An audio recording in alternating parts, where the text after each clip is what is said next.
33, but look at the number of fights he's had. 49 contests, just lost the 2. 47 wins and 27 KOs. Still a student at university when he's not boxing. This is when he won the title against Lindell Holmes. He may be on the verge of going here. Are these the last seconds of his reign? Van Horn humbles over the punches, and Holmes is going to have to do very, very well indeed to get through another 1.5 rounds. He's caught by a left of the body. Holmes is down. He was so tired, and I don't think he's going to get up. I think Holmes has been knocked out. He doesn't want to get up, I think. It's all over. Body shot did it. Lindell Holmes' reign as IBF Super Middleweight Champion is over. The celebrations begin for Darrin Van Horn. He is the new champion on his debut at Super Middleweight. He is the IBF champion on an 11th-round knockout. Oh, what a shot. Big one. Picture perfect. That's good night. That's good night, Sam. Jarvis can't beat the thing. He cannot get up on this one. The referee, Lou Moret, is saying no as Jarvis gamely tried to get up.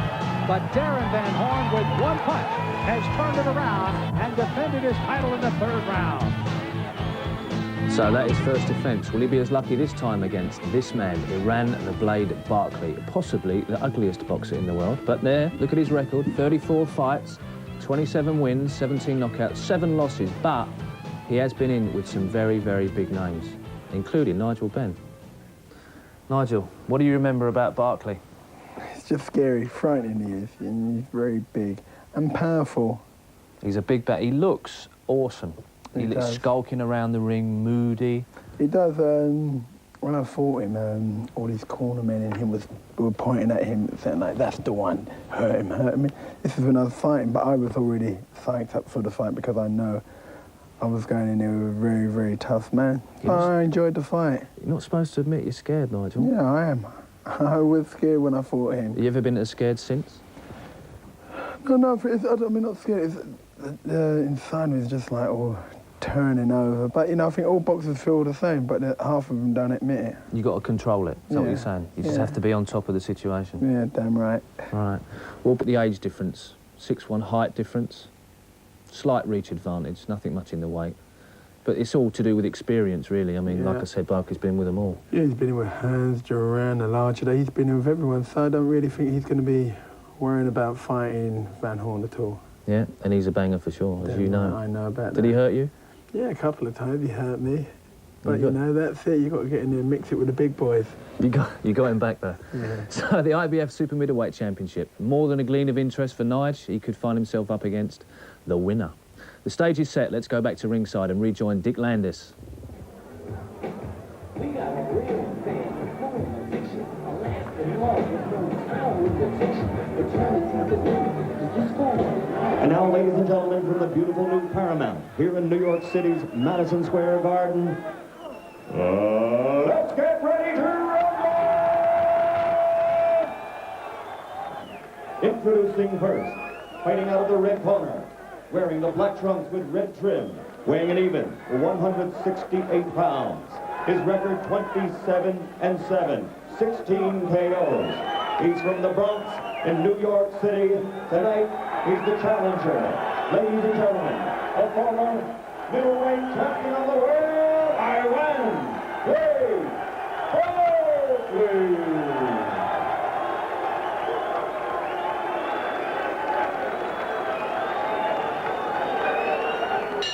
And across the ring in the blue corner, his opponent, wearing the white trunks with blue letters and weighing an even 167 pounds.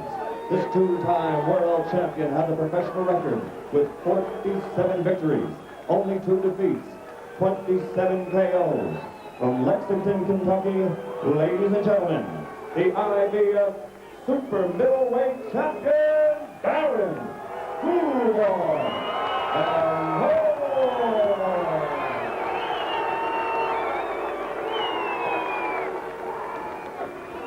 Come on now.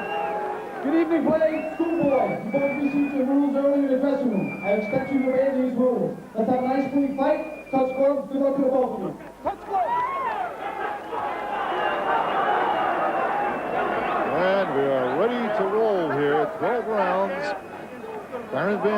in defense of his IBF super middleweight title that he won last May from Lindell Holmes.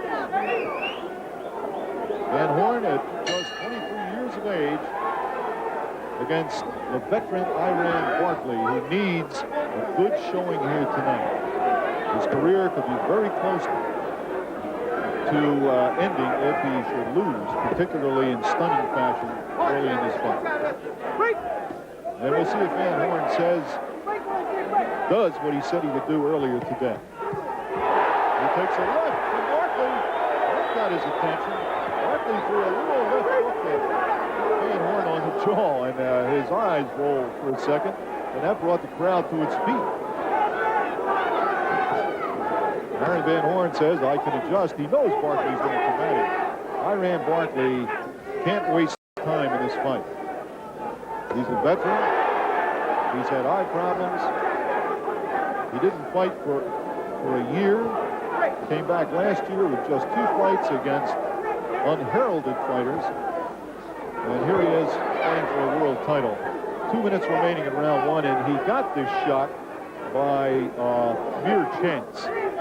He happened to be in a boxing promoter's office when a call came in wanting an opponent for Van Horn. This is not a mandatory fight, of course, for Van Horn. Van Horn was looking for a fight, and Barkley happened to be in the right place at the right time in the promoter's office. He lands that left hook again, and so here he is in the ring fighting for the IBF title.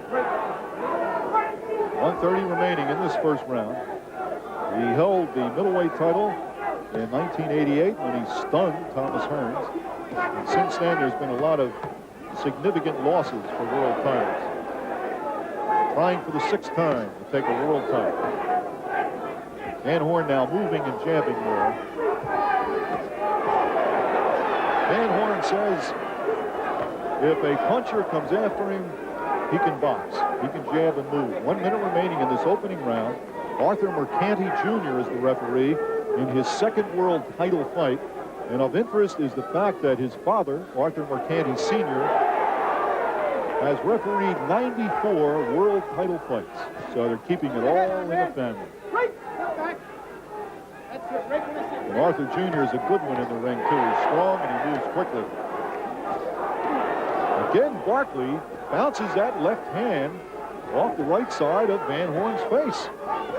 There it is again. Van Horn's dropping his right. And Barkley is ducking inside and scoring with that left hook. There's a right, and Van Horn is definitely a bit shaken. The left hook is Barkley's bread and butter punch. And he's landing it in the closing seconds of round 1.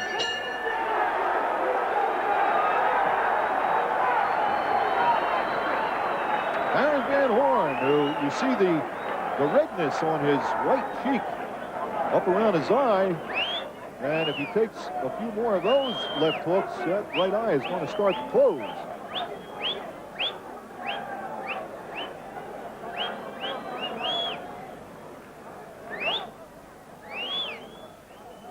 Let's go back in that first round. There's the left.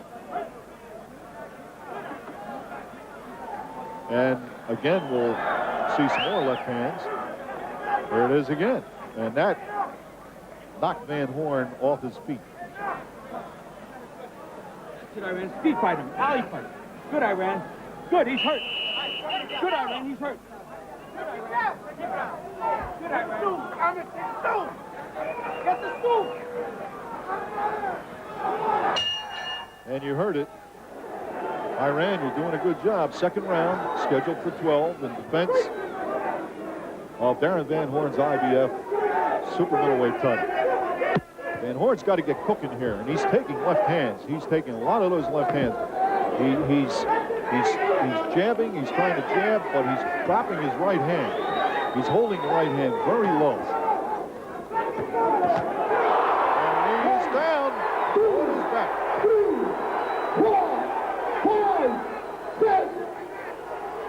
He is up at 6. He is up at the count of 6. He is definitely shaken. Here's Barkley with a right and a left. Another right hand. Firing pounding away. A good solid right, a solid left. Van Horn is going to go again. He's going to go down, and there he goes. 2, 3, 4, 5, 6. Again, up at the count of 6. Remember, no standing 8 count. No 3 knockdown rule. Here's Barkley, left hand, great left hands. Bounding away, firing, sensing victory. Trying to come back, rejuvenate his career. Trying to take a world title. Banging away. Van Horn taking some shots. Trying to fight back, and there he goes again. He's down for the 3rd time. And it's stopped. It's all over. It's all over. Barkley in a stunning 2nd round knockout takes the International Boxing Federation world title, and it recalls back in June of 1988 when he stopped Thomas Hearns in 3 rounds to win the middleweight title, the last time he held the world title. And he has come in here tonight. Many people felt that he would not last, that he was on the tail end of his career. He fought only twice last year, and he's making a lot of boxing promoters look pretty good tonight, because it was felt that he was just merely an opponent for this man who is still stunned, who has lost his IBF title. He won that title just in May of last year, so at 23 years of age. Darrin Barkley is a 2-time former world champion, and he will slip to 47-3. He took some wicked shots. We saw him in the 1st round. Let's go back into that 2nd round. Barkley came to play tonight. There it is again. Van Horn just kept carrying that right hand very low, not protecting himself. He's trying to jab, and there was a counter left from Barkley that put Van Horn down. Barkley looking very impressive here in the 2nd round. He looked impressive in the 1st round. And again, some more action from the 2nd round. Now sensing that Van Horn was going to go for good, he turned it on, hanging away with those lefts. Van Horn fading, hanging on, running out of time, finally down.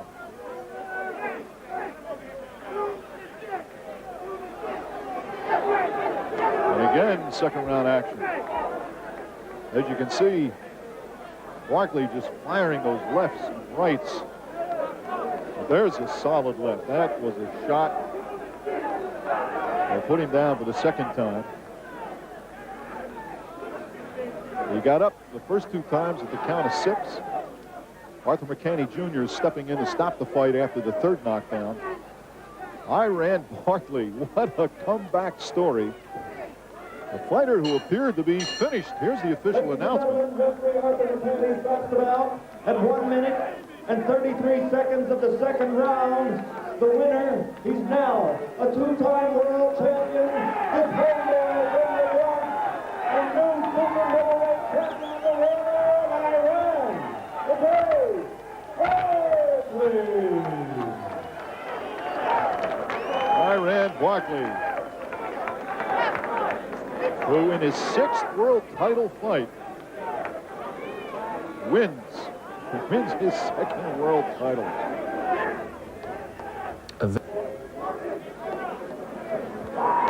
Champion, how the heck did you look so darn good? Let's face it, in the past couple of fights you've had, you know, not all that great looking. A lot of people wrote you off. You looked slow in a few of your fights, not so determined. Tonight you came out like a man possessed and did everything beautifully. Well, first I want to thank my Lord and Savior Jesus Christ.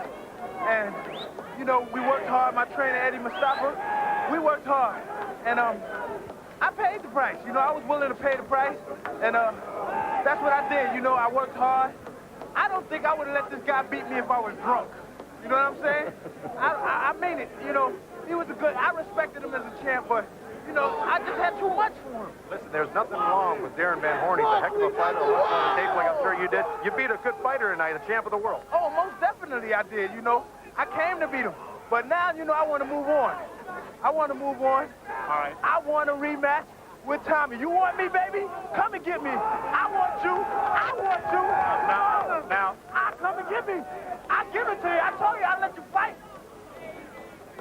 You're talking about Tommy Hearns, I take it. That's right. I'm talking about Tommy. He's the man now, but I want you. No, you the man. I'm the man. You the man. That's what he meant. He meant you were the man, right? That's what he meant, right. That's right. I mean I'm the man. Me and you, that great champ you are, we can get it on. Let's get it on. Let's get it on, Tommy. Don't procrastinate. Let's go. All right, Tommy Hearns is at 175 pounds. You're the 168-pound champion. You want him to come down, or you want to go up? Hey, I'll go up to him. I'll meet him up there. I'll go up there. I'll go anywhere you want me to go. I'll be there. Come on and try my title. Put yours and come on and try mine. The real deal. This is the real deal. The real deal. I want to say what's up to everybody in Las Vegas, to my main man, Petey, Little Petey, LJ, and Panama. My man. All right, Rand. Listen, that's a lot of hellos here. Let's get back to the fight real quick. You came out like a ball of thunder. What was it that you really did that overwhelmed Darrin Van Horn tonight? Well, it was just that I just concentrated, and I listened to my trainer. He said, go ahead and butcher more. I said, okay, you want to make it a street fight? Let's do it. I wanted to go with 8 jabs and stuff, but, you know, I could come back and get it. All right, Iran. And Joe Goosen now has the ex-champion up in the ring. Let's go to that. Did that right hand play a part in you getting and losing your belt tonight? You know, when I won the title the 2 previous times, when I lost, they came up with a lot of excuses. You know, I have to say whether or not it did, if I thought that my right hand was going to make me lose the title, I wouldn't have fought. Did it hurt you when you were punching with the knife? No, not at all, not at all. It's, you know, early I was real leery of throwing it, and it kind of made me not really get into it as quick as I wanted to. I got caught early, and, you know, Barkley had it on tonight. I got caught real early, and my legs never came back. Was your head clear after that first knockdown? It seemed like actually the second time you went down, you kind of cleared up. Was it that your head cleared up, but your legs just didn't come back to you? See, the funny thing was, I thought that when you get hit like that and you get dropped like that, I thought that, you know, you're not thinking straight and you don't really know what's going on. I was down right when I went down. I knew exactly what was going on. I said, I can't believe it. I said, I might as well, you know, take a few seconds here, get back up. When I got up, my head was completely clear, but I had absolutely no legs. When I was walking, I said I had no legs. When I would bob and I'd dip and I'd bend my knees, it was hard for me to pick back up. So one of them was a punch. I forget what I got. I forget if it was the second or third one. I got hit by one of them. It was a good shot, but if I had my legs, I could have kept myself up, and I had absolutely no legs. I couldn't keep myself up. You know, I can't take anything away from him. The guy was ready, and he caught me early. Where do you go from here, Darrin? I really don't know. This isn't going to be a setback for me because I myself know I just wasn't mentally right. It was my fault. I have nobody else to blame but myself. But the guy, you know, here I am. I'd love to fight him again. I got caught early, and when I got back up, my head was clear as a bell, but I just didn't have any legs. Well, look, I feel great about fighting Tommy again. I feel that, you know, that great champion and this great champion, we should get it on again. I mean, we owe each other that much to do that, you know. I feel that is what the people want to see.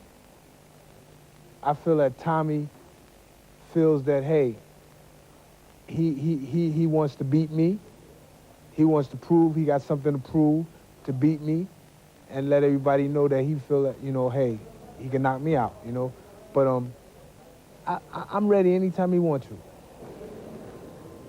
Okay. Where do you see your future? You came down from light heavyweight. Most of your early career was as a middleweight. Will you campaign now wherever the money is, wherever the best fights are? Or? That's where I go, you know. Wherever the money is, that's where I go. If I got to go to heavyweight, I'll go up there too. All right. What about the night, you know, a guy you'd like to get revenge against, Nigel Benn. I don't have to get, see, I don't have to get revenge against Nigel Benn. I don't have to get revenge against Michael Nunn. I don't have to get revenge against Roberto Duran. Because, see, God sums everything for me. You know, because if you look at it, the last 3 guys they said beat me, you know what I'm saying? They got beat by mediocre fighters. You know what I'm saying?